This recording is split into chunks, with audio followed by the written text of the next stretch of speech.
Malcolm here. Welcome to Quiet Time Coaching. This is episode 418, and it is Awesome Anna Part 4. We've already found 3 very interesting things about Anna's devotion to God, and let's see what we have. Well, let's see what we have today.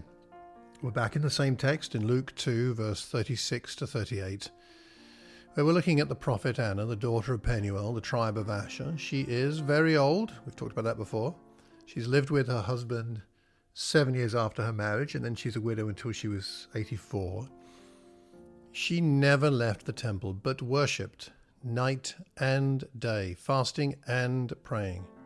She comes up to the parents of Jesus with the baby there, baby Jesus, and she gives thanks to God and spoke about the child to all who were looking forward to the redemption of Jerusalem. So what do we learn here about Anna's relationship with God? Well, in addition to the 3 previous episodes, something else I see here is her disciplined devotion to God enabled her to recognize when He was at work.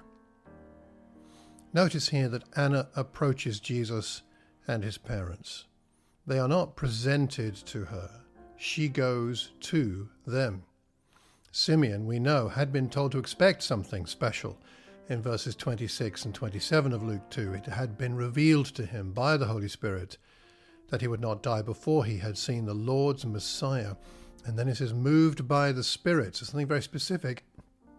He went into the temple courts, and when the parents brought in the child, Jesus, to do for him what the custom of the law required, and then there's an encounter there with Simeon.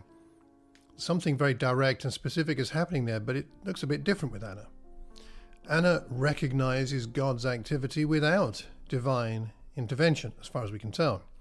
She is in tune with God.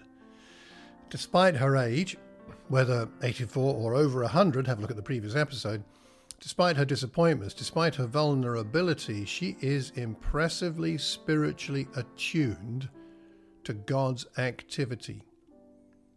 Now, where does this spiritual insight come from?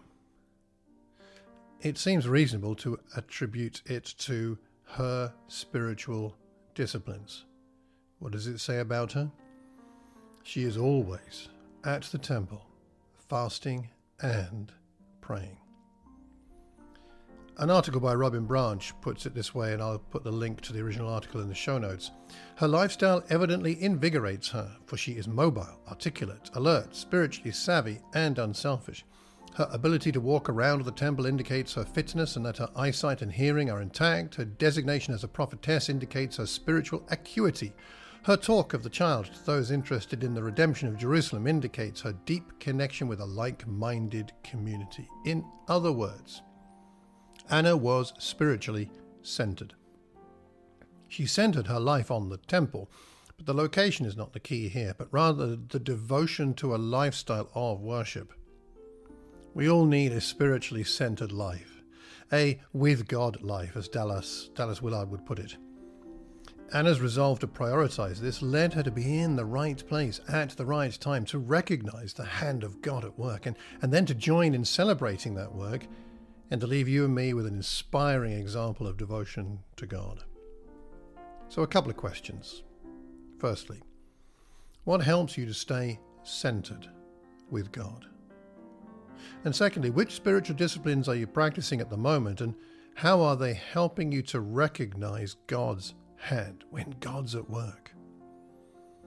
If spiritual disciplines are a new concept to you, have a look at my website and search for that. There's lots of resources there, and I can also recommend the Renovare Institute, the link is in the show notes, as a very helpful resource. And if you practice spiritual disciplines, are the ones you are employing working for you? Do you need to persevere with them or try something new? Please leave a comment on this topic. We learn best when we learn in community, don't we? And if you'd like a free copy of my book on spiritual disciplines, sign up for the newsletter at my website. And I do hope and pray whatever's going on for you right now, you might find inspiration from awesome Anna and her dedicated devotion to the disciplines that helped her to be close to God and to see Him at work. Until the next time, take care.